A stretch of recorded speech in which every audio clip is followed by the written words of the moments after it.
같이 어우러져서 소통했으면 좋겠어요. 알고. 안녕하세요. 혜화입니다. 선생님 반갑습니다. 잘 지내셨습니까? 네, 잘 지냈습니다. 오늘은 어떤 주제로 구독자분들 좀 찾아뵈려고 합니까? 저번 주제는 이제 내담자들 입장에서, 손님들 입장에서 썼다면, 또 이번엔 또 제가 제자로서 제자의 입장에서 한 고민을 또 다뤄볼까 하고요. 그게 뭐냐면, 제자가 되면 내 자식들은 괜찮나 하는 그런 생각이에요. 안 그래도 저도 지금 무속인 분들 많이 찾아뵙고는 있는데, 그분들께서 한결같이 하시는 말씀이, 내 자식 때문에 신내림을 받기 싫은데도 불구하고 내 자식한테 그 대물림이 되지 않을까, 이러한 걱정 때문에 받으시는 분들도 상당히 많았습니다. 그래서 좀 그런 부분들이 참 안타까웠는데, 신내림을 받아 내 자신이 받고 나면 그 다음 내 자식들은 그런 신내림에서 좀 자유로워질 수 있는지, 네. 아니면 또 그 자식이 나중에 나이가 들어서 또 받아야 되는 그런 현상이 발생하지 않는지, 이런 부분들 좀 궁금하기는 합니다. 이런 부분들을 어떤 중심으로 다루는 게 가장 좋을까 하고 여러 가지 생각을 했는데요. 사실은 명확하게 봤을 때는 부모자에서 제가 부모라고 생각을 하고 자식열에 있어가지고 고민을 하는 건 당연할 수 있습니다. 왜? 우리가 무속을 다룰 때는 세습무와 강신무라는 게 있어요. 근데 무당은 3대를 못 거쳐나가고 스님은 5대를 못 거쳐나간다, 한 집안에서. 그런 얘기도 많이 돌거든요. 또한 우대에서 제자가 있습니다. 내가 아는 그 조상에서. 그러면 방울을 흔들 수 있는, 또다시 이 자리에 앉을 수 있는 사람이 나을 수밖에 없다는 얘기도 있어요. 근데 그 부분을 두고 내가 내 사주를 풀어간다고 하면 또 다른 방향으로 인생을 살 수 있거든요. 다만 내가 제자가 됐다고 해서 내 자식이 꼭 또 제자가 되는 건 아니에요. 왜? 내 자식도 사주라는 게 있어요. 사주라는 거 있기 때문에 제가 이 자리에 있으면서도 제 형제자에서는 정말 하나도 못 느낄 수도 있거든요. 그게 같은 자식인데도 굉장히 나뉘어요. 흑백 논리처럼. 나는 왜 이렇지? 라고 생각할 수 있는 부분이죠. 그럼 내 자식도 당연치사 내가 이랬기 때문에 내 자식한테는 안 갈 거야 하고 행위를 어떻게 하느냐에 따라서 또 그게 조건부가 달립니다. 제자라는 자리가 그냥 되는 자리는 아닌 것 같아요. 신문을 열었다고 해서 제자가 되는 것도 아니며, 점을 지금 본다고 해서 그게 제자는 아닌 것 같아요. 정말로 신을 불리고 다루고 할 수 있는 그런 제자가 얼마나 되는지는 잘 모르겠지만, 이 자리가 굉장히 힘들고 그리고 긴장을 많이 해야 되는, 조심을 많이 해야 되는 자리인 것 같아요. 하물며 제자로서 신을 받고 이 자리에 앉아서 헛된 마음을 먹고, 욕심이라고 하죠. 욕심을, 그리고 그걸 내 업으로 쌓아서 계속 이제 포인트처럼 충전을 하는 거예요. 충전을 하면 이 포인트는 사라지지가 않아요. 왜? 어디다 쓸 거예요? 조선 가서 쓰나요? 이 생에 써야 될 거 아니에요. 근데 포인트는 계속 쌓여요. 그럼 이거는 내 죽고 나면 어디 가나요? 내려가겠죠. 왜? 공든 탑은 무너지지 않는다고. 이 업도 마찬가지로 그 공이에요. 어떻게 쌓았든. 그러면 내가 전생에 업이 많아서 이 자리에 있나 보다 라고 생각하시지 않다면, 진내 살아있는 이승에서도 마찬가지로 이 업을 잘못 쌓으면, 잘못된 것으로 쌓으면 이 포인트가 축적이 돼서 내려가겠죠. 그럼 또다시 밑에서 불리는 제자가 또 나와야 됩니다.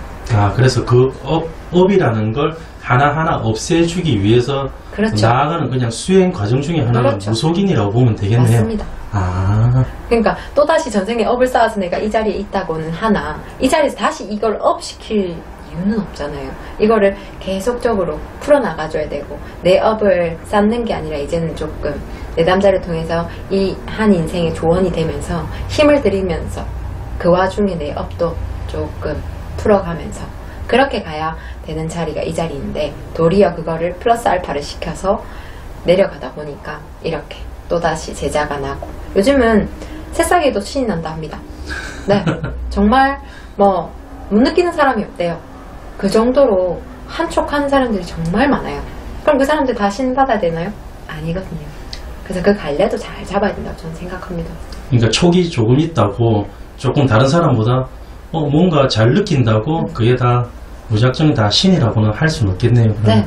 그게 우리가 그런 부분도 있어요.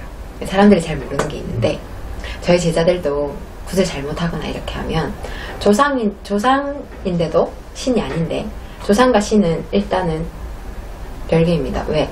조상이시지만 신으로 오시는 분도 있지만 정말 나는 조상이인데 그런 신의 원력이 아닌데도 불구하고 신이다 해서 앉혀놓는 경우, 그리고 오만 산이나 이런데 저번에 말씀드린 그 희한한 것들 있죠. 그걸 두고 신으로 앉히는 경우도 많아요. 왜? 제자가 조금 무지하다 보니까.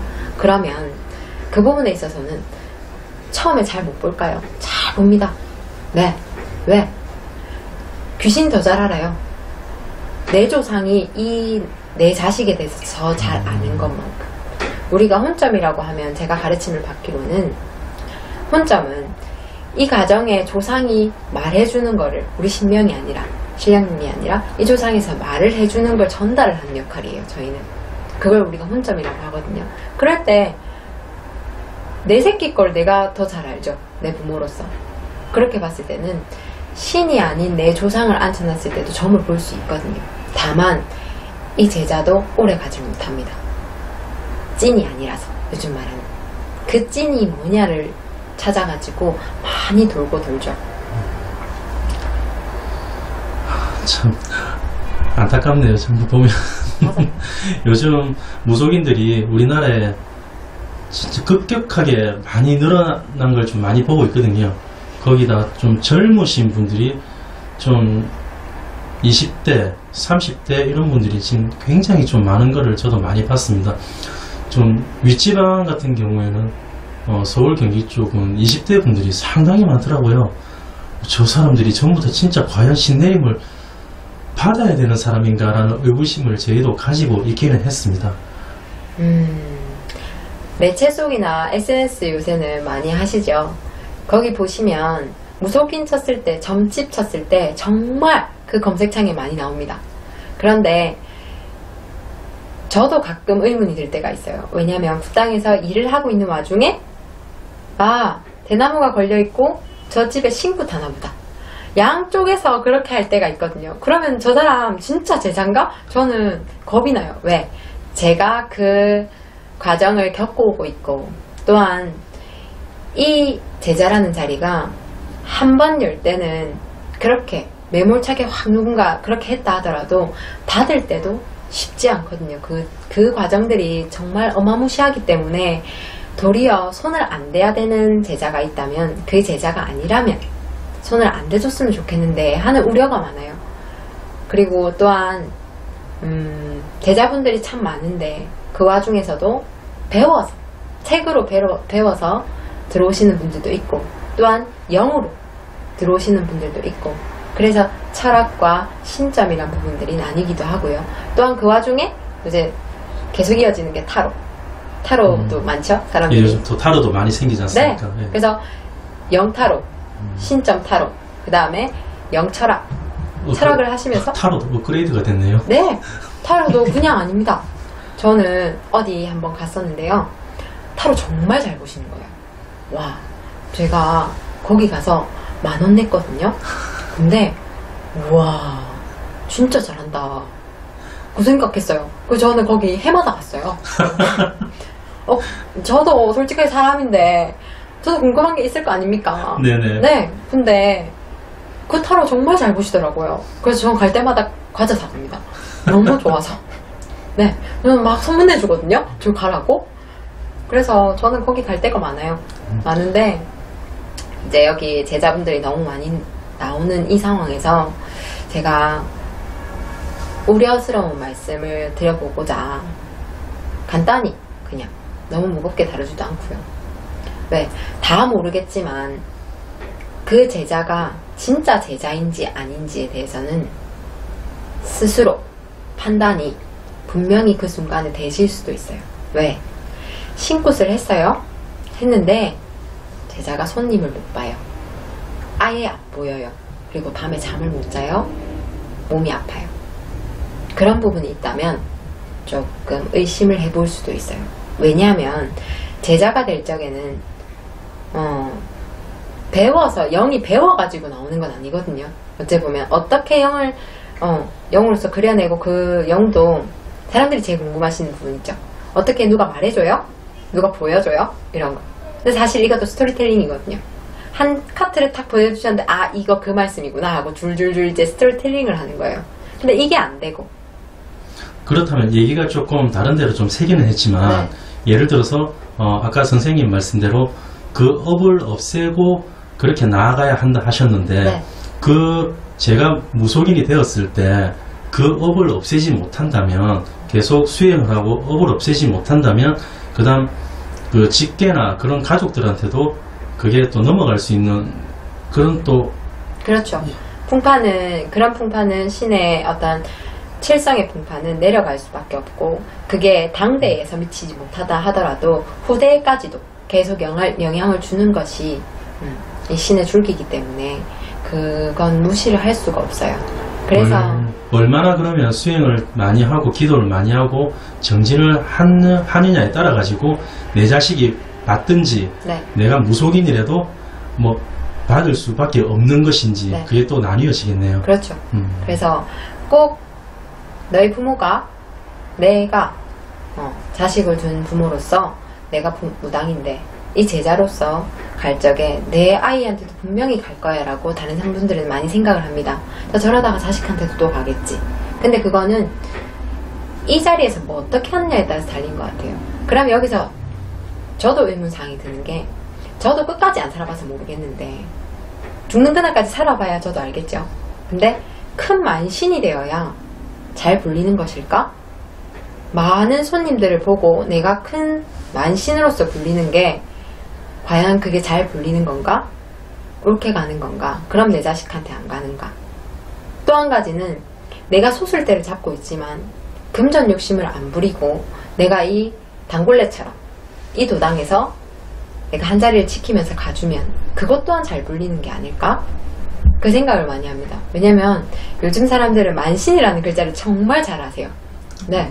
많이 뭐 텔레비전이나 뭐 언론 매체에서도 많이 나오니까. 그렇죠. 근데 사실은 저는 만신이라는 얘기를 그 개념에 대해서 안 지가 얼마 안 됐어요. 저 만신이라는 글자가 뭘까? 왜냐면 궁금하지가 않았어요. 굳이?